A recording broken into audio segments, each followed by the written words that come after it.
How's it going, everybody? This is RBT coming at you with my new era Pinstripe Bowl recap video. This game was between West Virginia and Syracuse. In my original picks, I picked West Virginia, and I was definitely completely wrong. Syracuse came out and dominated the game and wins 38-14.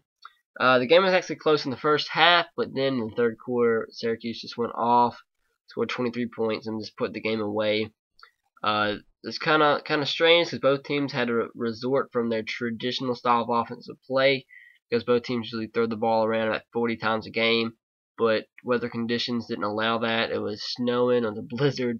I can't even imagine having to throw the ball in that type of atmosphere or weather. I mean, I can't hardly throw a football when we go out and play when it's 40, 50 degrees. It's just I couldn't imagine, but that's why these teams kind of had different identities today. Both ran the ball a lot more than usual.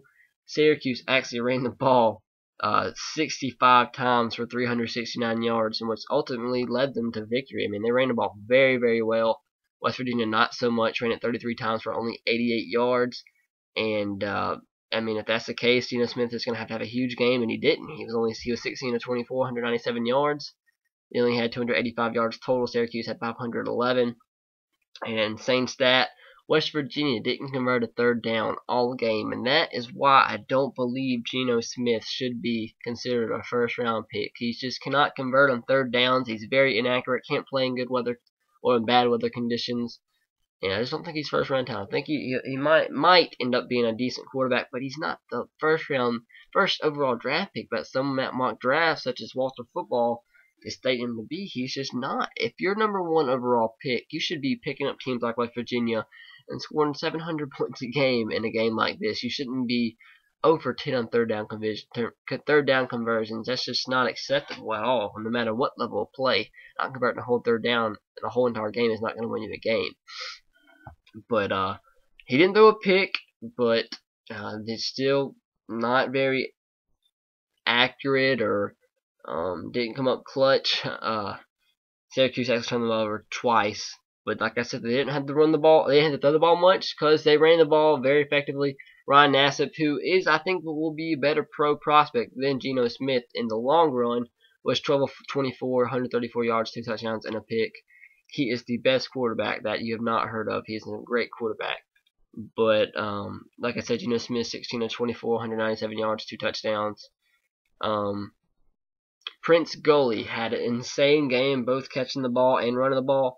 25 carries, 208 yards, and 2 touchdowns. While he had 5 receptions, 56 yards, and a touchdown through the air. And then Jerome Smith, the other running back for Syracuse, also ran the ball 25 times for 157 yards, and Ryan Nassib also ran it 8 times. And the leading rusher for West Virginia, Tavon Austin, 12 carries, 54 yards, and scored a touchdown on the ground. Both touchdowns came through the air, and Tavon Austin was pretty much just completely shut down catching the ball, which he's most dangerous, which we all know him to be most dangerous at. He only had 2 catches for 21 yards, while Stedman Bailey did have a pretty big game, 7 receptions, 126 yards. Pretty much accounted for most of the offense for West Virginia, but they just didn't have enough to get it done. I like West Virginia. I hope they can get this thing turned around, but they were definitely a complete fraud early on in the season when they started out 5-0. They're definitely not a top 25 team, and today showed it. Kind of aggravated that because I had them like at 20 confidence points winning this game, but from what they started out with, they're a complete fraud. But Syracuse, give them all the credit in the world, played a great game, ran the ball very well. Nobody expected them to come out and run the ball that well. But as we all know, West Virginia does not have a great defense. So when you think about it, that's not very surprising. So thank you guys for watching. Please subscribe to my channel if you haven't already. Let me know in the comment section below what you thought of this game. And like I said, subscribe to my channel so you don't miss one of my bowl recaps. Have a great day, guys. As always, roll Tide, go Sox, and go Titans to you. I'll see you later. Have a great night.